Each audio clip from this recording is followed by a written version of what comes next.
This channel does not promote any violent, harmful, or illegal activities. All content provided by this channel is meant for an educational purpose only.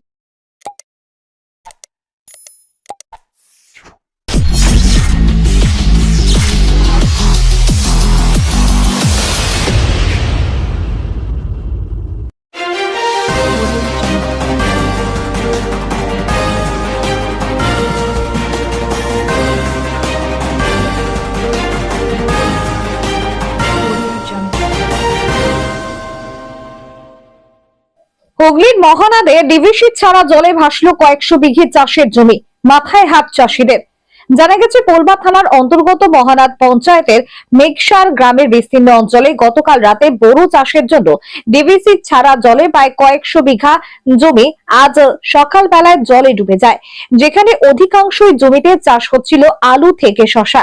চাষিরা সকালে এসে দেখেন তাদের আলু এবং শশার জমি পুরো ভেসে গেছে ডিভিসি ছাড়া জলে। সমবায় থেকে লোন নিয়ে কেউ 5 বিঘে চাষ করেছেন আলু, আবার কেউ 2 বিঘে চাষ করেছেন শসা।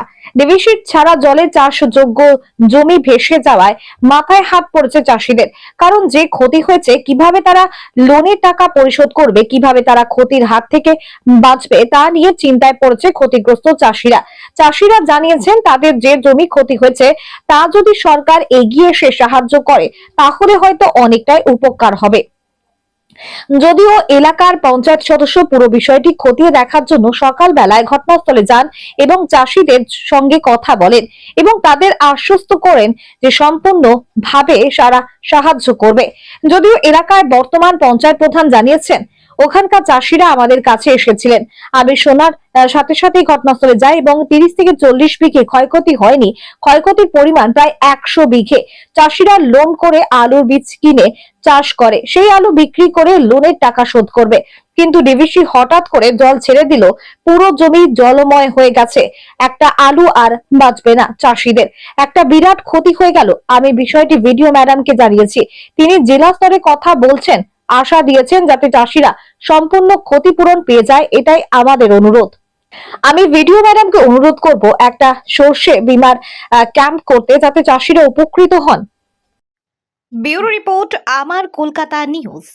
4 বিঘে চাষ, তার মধ্যে 3 বিঘে জলে ডুবে গেছে। আর সমবায় থেকে লোন নিয়ে চাষ করা, তা কী করি লোন শোধ করব, জলে সব ভেসে গেছে, মাথায় হাত, কী করি সংসার চলবে। সরকার থেকে যদি কিছু পাওয়া যায় তাহলে ভালোই হয়।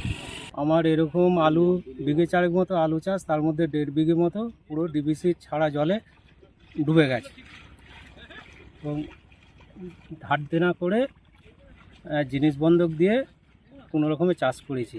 এখন খুব হতাশায় ভুগছি। কত বিঘে চাষ করেছিলেন? 4 বিঘে। কত বিঘে জলের তলায়? 2 বিঘে মতো, 1.5-2 বিঘে মতো জলের তলায়। আচ্ছা, আপনার এখানে কত বিঘা মতো এরকম জলের তলায় আছে? প্রায় বিঘে 30-40 মতো। সবই ধান, এই আলু? হ্যাঁ, এখানে আলু সবই। ওখানে গ্রামের চাষিরা আমাদের কাছে এসেছিল, আসা মাত্র আমি শুনেই কত সঙ্গে সঙ্গে ওখানে চলে গেছিলাম মেঘসার মৌজাতে। তা 30-40 বিঘা নয়, কিছু আলু গাছ তো বড় হয়েছে, তা সেখানে তার ভিতরে জলগুলো দেখা যাচ্ছে না, কয়েকশো বিঘে জমি জলের তলায় আছে। এই বাজারের যে অবস্থা, চাষিরা বীজ কিনছে, সার কিনছে ধারে, আলুটা রেডি করে বেচে তার দেনাটা মেটাবে। হঠাৎ ডিভিসি সেখানে জল ছেড়ে দিল, পুরো জমিতে জলময় হয়ে আছে, একটা আলু আর বাঁচবে না। চাষিদের বিশাল একটা ক্ষতি হয়ে যাবে। আমি বিডিও সাহেবকেও জানিয়েছি, এডিও ম্যাডামকেও জানিয়েছি, তার উপরে কথা বলছেন। আশা করি চাষিরা যেন এর সমস্ত ক্ষতিপূরণ পায়, এটাই আমার অনুরোধ। অনেকে তো লোন বা অনেকে সোনা বন্ধক দিয়ে বা ধান বিক্রি করে চাষ করেছেন, মানে আপনাদের পঞ্চায়েতের পক্ষ থেকে কি শস্য বীমা? আমি আবার এই জন্য বিডিও সাহেবকে অনুরোধ করবো যাতে শস্য বীমা একটা ক্যাম্প করা যায়। আশা করি উনি ক্যাম্প দেবেন, এই আশা রাখি।